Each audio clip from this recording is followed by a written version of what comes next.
Assalamualaikum warahmatullahi wabarakatuh. Salam budaya Nusantara.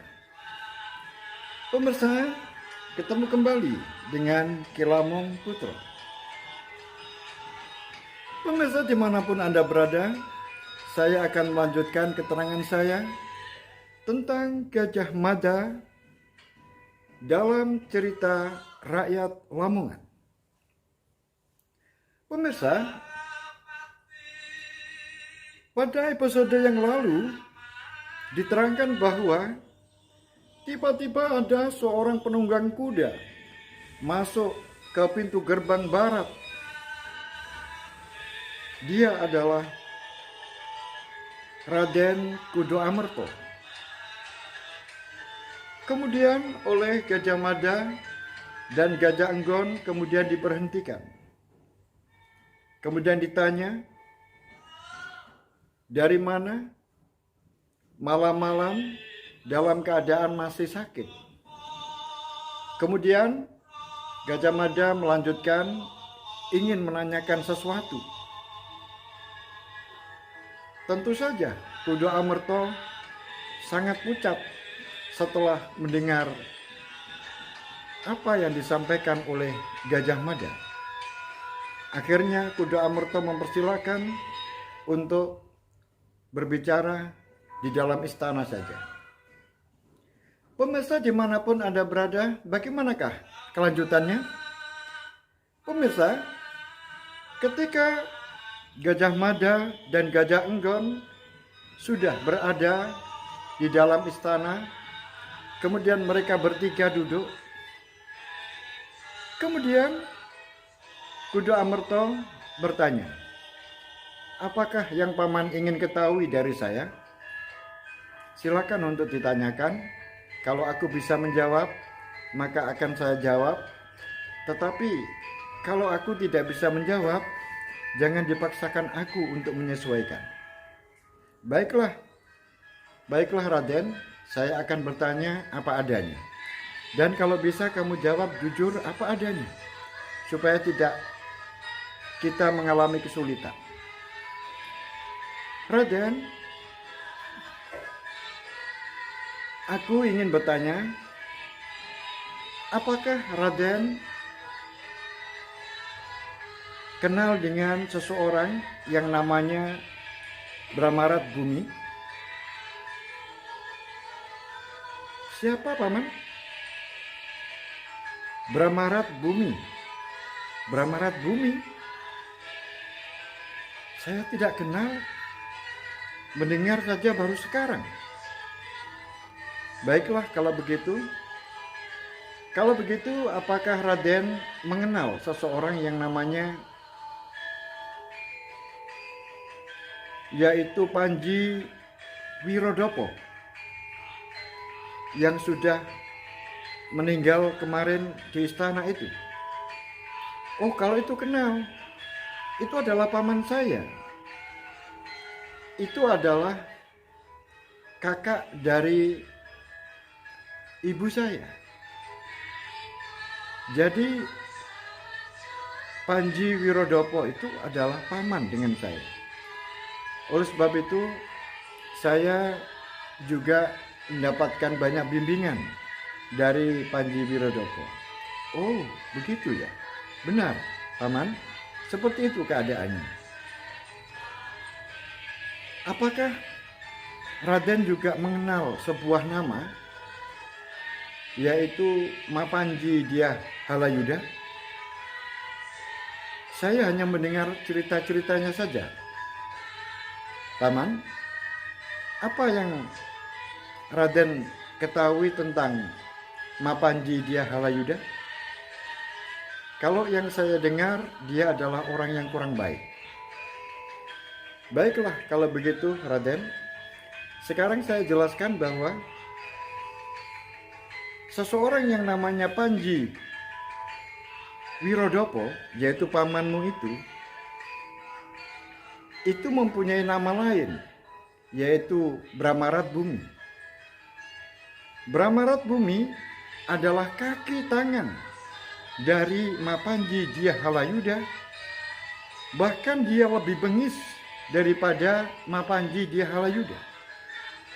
Dia adalah orang yang menghalalkan segala cara. Dia menghalalkan semua cara asalkan apa yang diinginkan didapatkan. Itulah yang namanya Panji Wirodopo yang mempunyai nama lain yaitu Brahmarat Bumi.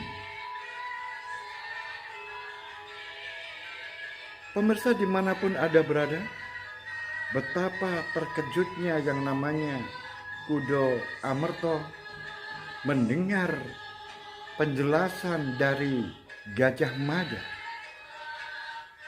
bahwa pamannya yang namanya Panji Wirodopo itu adalah Brahmarat Bumi, yaitu orang yang bengis, orang yang kejam, kaki tangan dari orang yang kejam, yaitu Mapanji Dia Halayuda yang telah dihukum mati. Raden, saya juga ingin bertanya kepada Anda. Silakan Paman Gajah Enggon. Mohon Raden jangan marah dan jawablah dengan jujur. Apakah Raden sebelum menikah dengan Dyah Wiyat, yaitu Sekar Kedaton Mojopahit itu, apakah Raden sudah mempunyai seorang istri? Pemirsa dimanapun Anda berada, Kudo Amerto seperti kesambar petir. Benar-benar luar biasa. Pertanyaan yang langsung menohok Kudo Amerto. Kemudian Kudo Amerto langsung tertunduk. Raden, kata Gajah Mada, jangan disembunyikan. Jawab apa adanya supaya semuanya akan selesai dan saya mengharapkan semuanya dalam keadaan baik-baik. Benar, Paman. Saya sudah punya istri.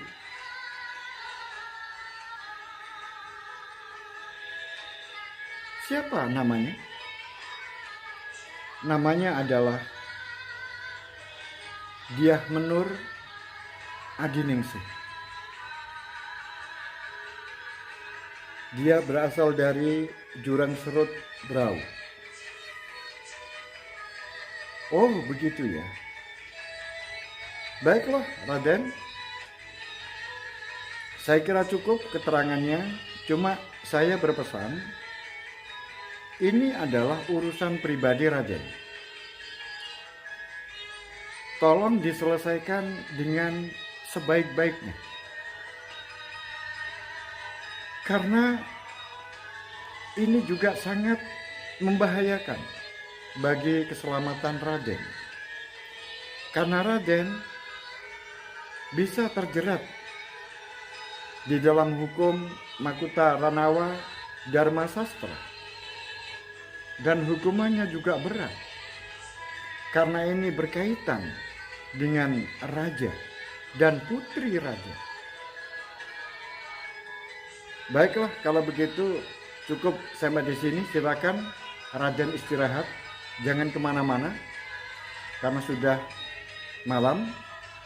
Baiklah, Paman, terima kasih. Pemirsa dimanapun Anda berada, malam itu kemudian Gajah Mada dan Gajah Enggon kemudian kembali ke Purowakro, yaitu pura yang ada di sebelah barat atau pintu gerbang bagian barat. Gajah Mada dan Gajah Enggon hanya bisa menggeleng-gelengkan kepala saja. Kemudian Gajah Enggon mengatakan, berani-beraninya dia.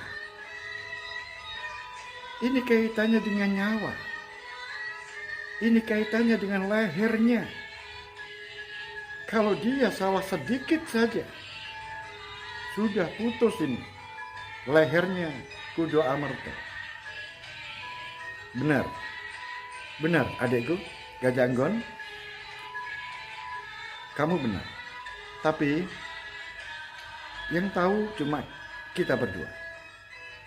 Tolong ini jangan disebarkan, hanya kamu dan aku yang tahu. Agar penyelidikan ini semakin mudah. Kalau nanti banyak orang yang tahu, justru malah mempersulit. Pemirsa dimanapun Anda berada, setelah itu datanglah, yaitu Macan Liwong. Kemudian datang juga, yaitu Kebo Gagak Bongol. Dan juga datang lagi, yaitu seorang yang memiliki tubuh yang besar, yaitu Gajah Geneng. Kemudian menyusul seseorang yang tampan, masih muda, yaitu namanya adalah Bayangkara Jayabaya. Gajah Mada dan Gajah Enggon senang karena semuanya dalam keadaan kumpul. Wahai Kakang, aku mendengar baru saja terjadi pertempuran. Iya, kamu kemana saja? Sudah terlambat. Masalahnya semuanya sudah mati. Penjaga yang ada di Purwakro ini 10 orang tidak tersisa, semuanya mati. Kemudian apakah ada laporan? Ada penemuan? Iya, saya akan melaporkan. Macan Liwong dulu yang melaporkan.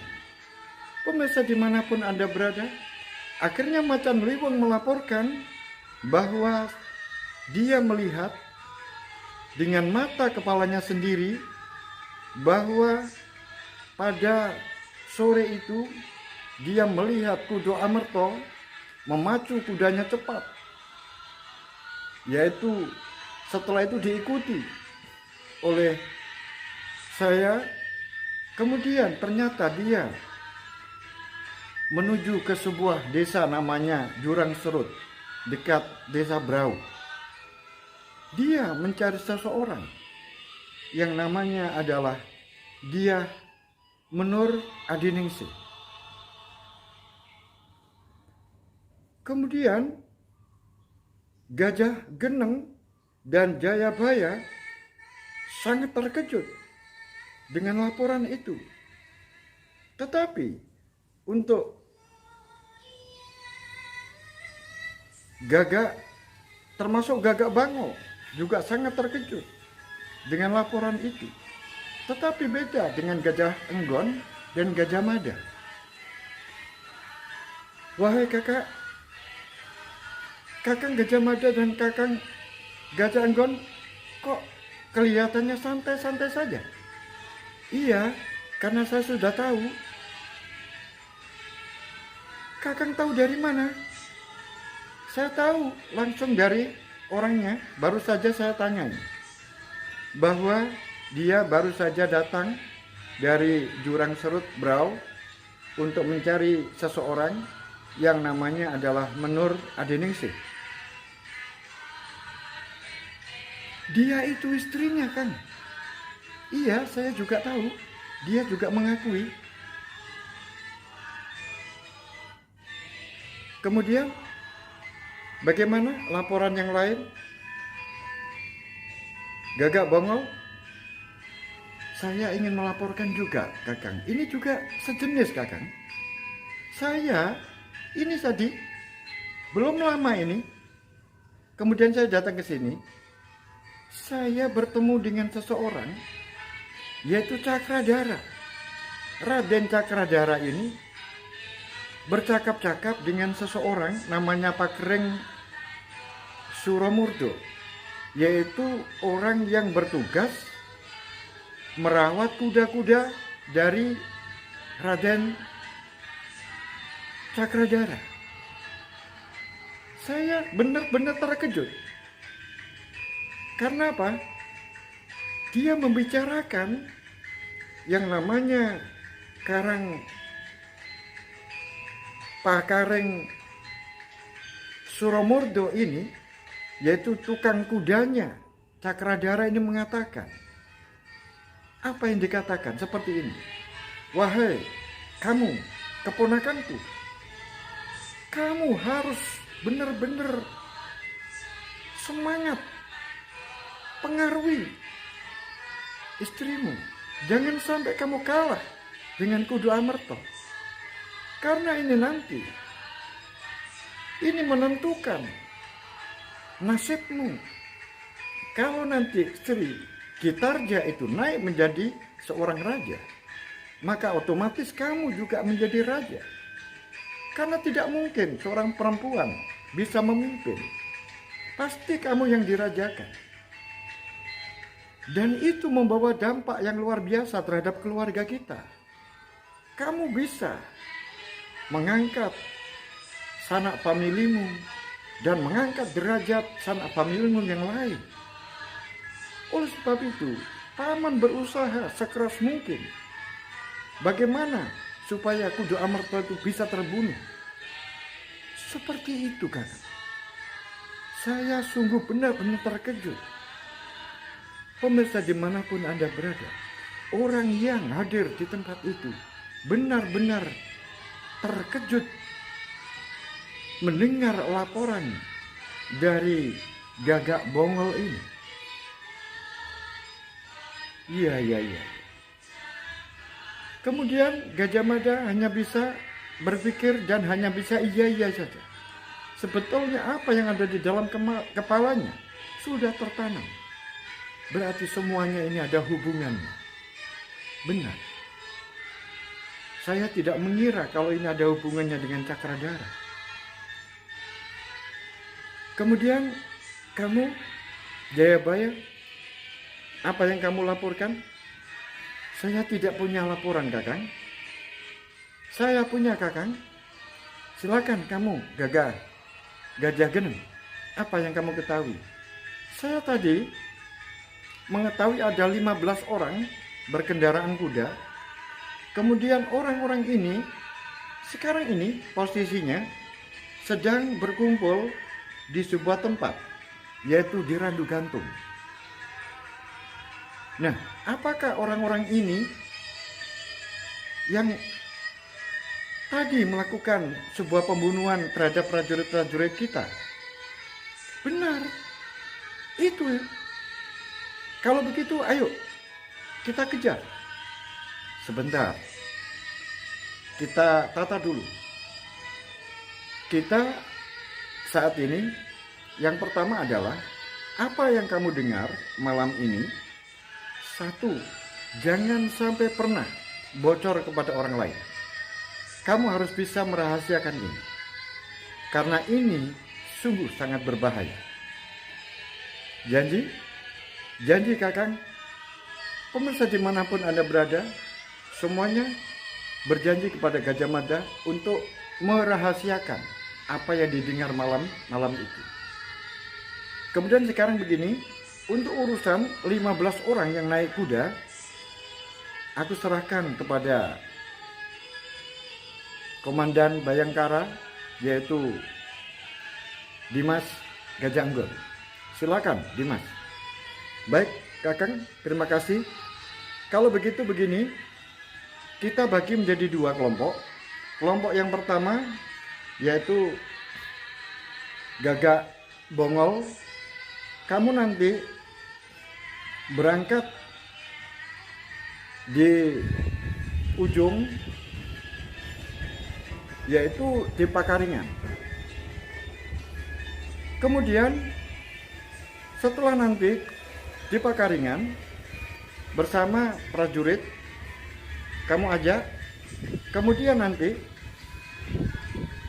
dari sini berangkat dari Randu Pitu menuju ke Randu Gantung, sehingga nanti kita bisa menyerbu dari 2 arah, yaitu arah dari Pakaringan yang dipimpin oleh Gagak Bongol dan anak buahmu. Kemudian nanti kita menyerbu dari sini, yaitu dari Randu Pitu, sehingga nanti kita menjepit 15 orang itu, sehingga nanti dia akan tidak bisa lari. Satu-satunya jalan keluar yang dia bisa lari adalah menjebur ke kali. Itu harus diwaspadai. Baiklah Kakang, maka berangkatlah malam itu, yaitu Gagak Bangol dengan prajuritnya menuju ke Pakaringan. Dan kemudian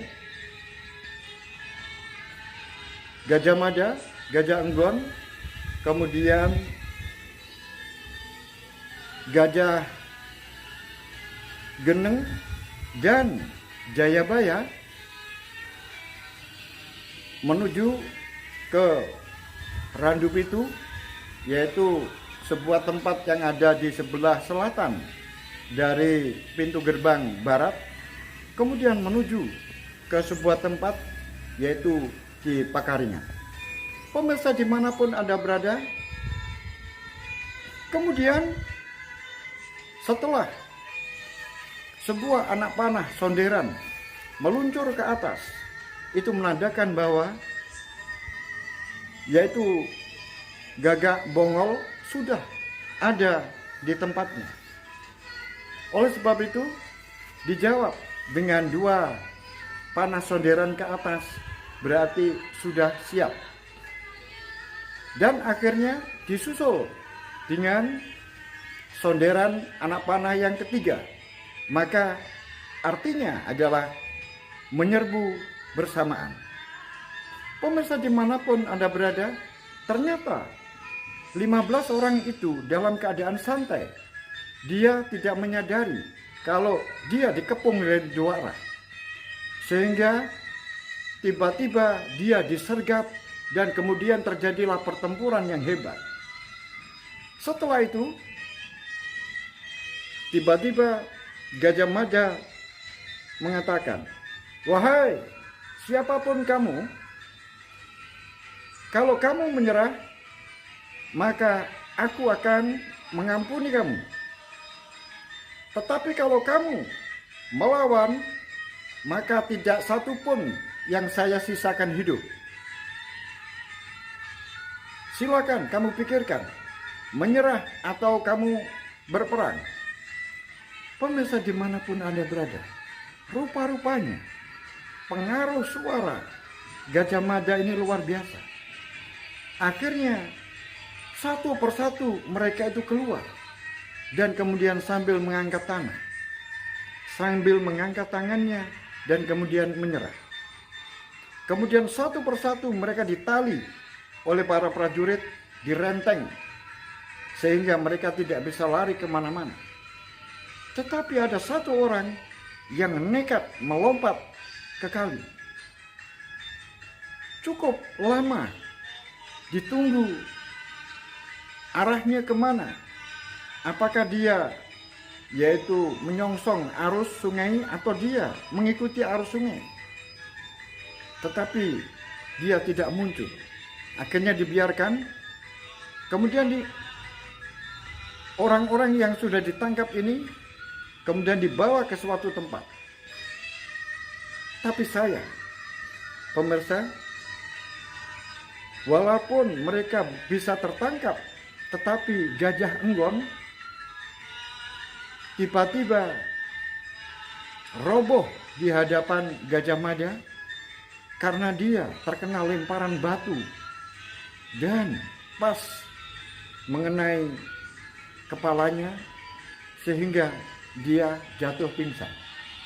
Dan oleh sebab itu segera Gajah Mada memerintahkan supaya menggiring orang-orang yang ditawan itu dan juga mengusung Gajah Enggon untuk dibawa ke suatu tempat. Pemirsa dimanapun Anda berada, bagaimanakah kelanjutan cerita ini? Ikuti terus sampai di sini. Akhirul kalam, billahi taufiq wal hidayah, waridha wal inayah. Assalamualaikum warahmatullahi wabarakatuh. Salam budaya Nusantara.